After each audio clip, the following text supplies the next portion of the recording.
¿Puede un lazo secreto, un simple pétalo prensado, sostener más verdad que un contrato firmado ante notario? En la casa de la familia del Valle, donde el honor se medía en escrituras y las mujeres en dotes, alguien decidiría que el corazón no cuenta, y alguien más demostraría que a veces el coraje se aprende en un cajón de madera, junto a un libro de salmos y una violeta seca. Es mediados del siglo XIX.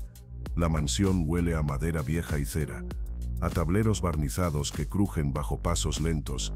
Las ventanas llevan postigos que guardan el frío de la tarde. En esa casa viven dos jóvenes.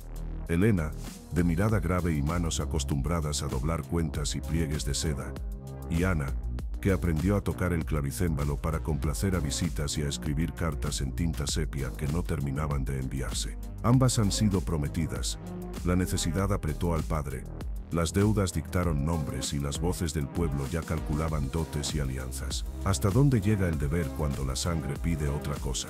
La primera vez que Elena encontró la violeta fue entre las páginas de la Biblia de su madre. Una flor tan pequeña que cabía en la palma. Al tocarla, la violeta se deshacía en la memoria de una risa, en el perfume de aceite de oliva y en una promesa silenciosa: guarda lo que es tuyo. Esa flor se convirtió en su amuleto. No era lujo, era testigo. La ocultó en su bolsillo, junto con una nota que Ana nunca leyó en público. Si alguna vez te llaman piedra, recuerda que fuimos pétalos. Y si el recuerdo de su madre fuera el mapa para escapar, y si la valentía fuera un gesto mínimo pero irrevocable. La pregunta se quedó entre los pliegues del traje. El pueblo se llenó de carromatos y de miradas en las semanas que siguieron. Los trajes de los pretendientes relucían: botones de latón, botas bruñidas, cartas de presentación escritas sobre pergamino fino. Uno venía con medallas militares y el olor a pólvora. El otro con cortes de tela y un brillo de papel moneda. En los salones, damiselas practicaban reverencias en los corredores. Elena y Ana practicaban palabras que nunca pronunciarían ante su padre. Una carta llegó a escondidas, tinta irregular, sello desconocido, prometiendo ayuda económica si las bodas se celebraban en la fecha señalada. Una firma al pie del papel fue suficiente para comprender que su libertad se vendía al mejor postor. Pequeñas certezas se fueron rompiendo: la preceptiva del pudor, la idea de no poder elegir, el rumor de que quien no obedecía traía vergüenza. Sin embargo, también hubo secretos que abrieron puertas.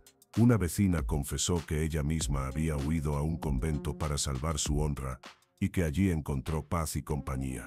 Otro día, al volver de la iglesia, Elena descubrió que Ana había dejado una nota bajo la mesa del gabinete: nos atrevemos. 2 palabras, un desafío, un microasunto que prometía un desenlace. En la noche previa a las nupcias, cuando la casa dormía envuelta en colchas y el viento golpeaba los postigos, las dos se encontraron en la biblioteca. El único faro era la luz de una lámpara de aceite que proyectaba sombras largas sobre el tapiz. Hicieron lo que toda época reprime: hablaron en voz baja, contaron miedos, trazaron nombres que no figuraban en contratos. Hablaron de salir antes del alba, de escribir a una tía lejana, de vender la libra de oro ocultada en el baúl. Pero el miedo también tenía dientes: la vergüenza pública, la deshonra a la familia, la posibilidad de que la fuga las condenara a peores redes. Si nos descubren, susurró Ana, será peor para todos. No huiremos sin un plan. Ni yo quiero destrozar a nuestro padre, respondió Elena. Quiero proteger la casa tanto como te quiero a ti. Fue entonces cuando Elena deslizó la violeta prensada de su bolsillo y la dejó sobre la mesa. Ese pequeño pétalo, tan frágil, parecía una moneda que pudiera comprar una vida distinta. La miraron como quien contempla un mapa, con cuidado, con la certeza de que cada paso podría ser definitivo. Podrían convocar el escándalo, o dejar que la maquinaria de la sociedad cumpliera su turno. El reloj de la pared marcó la medianoche. Afuera, un carruaje pasó con herraduras que golpeaban el empedrado. Un recordatorio de la inminencia. ¿Cuánto vale la libertad de 2 mujeres frente al precio de una deuda? La pregunta volvió a resonar. El día de la ceremonia amaneció nublado. La iglesia olía a incienso y a velas nuevas. La piedra del altar estaba pulida por las rodillas de generaciones. Los invitados ocuparon los bancos. Los pretensos aguardaron con rostros de estatua. Cuando llegó el momento de prometer, ocurrió lo inesperado. Elena se levantó. Su traje de seda crujió. La gente contuvo el aliento. En vez de recitar las palabras aprendidas, Elena dejó caer en silencio la violeta sobre las tablas del altar, un acto tan íntimo que pareció herir al templo. Luego, con la voz que le temblaba pero que no cedía, habló, confesó, no solo la deuda que asfixiaba a la casa, ni los contratos que vendían su nombre, confesó algo más peligroso, que amaba a Ana. Dijo el nombre de Ana como quien pronuncia una oración, y luego negó la promesa de un matrimonio que la convertiría en otra cosa menos ella. El Gaspar que pidió la mano intentó alzar la voz. El padre quedó lívido. Los murmullos se multiplicaron. Pero Elena ya no buscaba convenciones, buscaba verdad, y la verdad tiene un peso que vuelve los corazones flacos. Hubo un silencio, un largo silencio que supo a incienso y a acero. Entonces Ana, que había permanecido sentada como piedra, se levantó, cruzó la nave de la iglesia con pasos que parecieron siglos, y arrodilló junto a Elena. No dijo palabras para la multitud. En su lugar, colocó su mano sobre la violeta. Fue un gesto que era renuncia y promesa a la vez. No podían contraer matrimonio según la ley civil que las esperaba. No podían, sin menoscabar la vida de su familia, convertirse en amantes públicas. Eligieron otro camino. Tomaron la decisión que la época toleraba más que ninguna otra para las mujeres que rechazaban el mundo. Entrar en el convento juntas. La noticia cayó como agua fría y fuego. El padre, humillado, maldijo y lloró.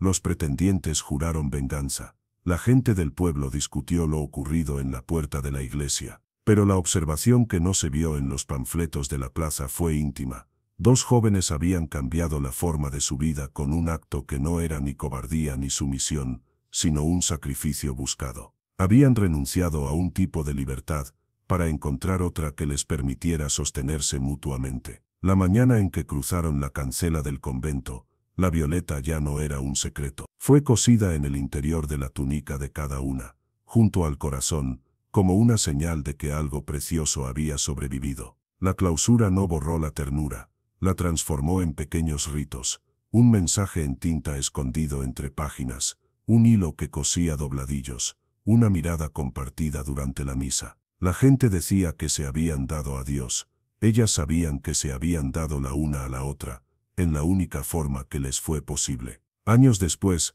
cuando las campanas doblaban a la hora del rezo y la luz de la mañana se filtraba por los vitrales, las dos caminaban por el claustro como si la vida fuera una cuerda que habían aprendido a tensar. Cada tanto, Elena sacaba la mano y tocaba la pequeña flor cocida, recordando la madera del altar, la voz que confesó, la cera que se consumió. La violeta había comenzado como un amuleto escondido, terminó siendo un estandarte, un pacto silencioso. El mundo seguía midiendo a las mujeres por otros patrones, pero ellas habían encontrado un modo de medir el valor propio. Al final, la lección fue simple y dura.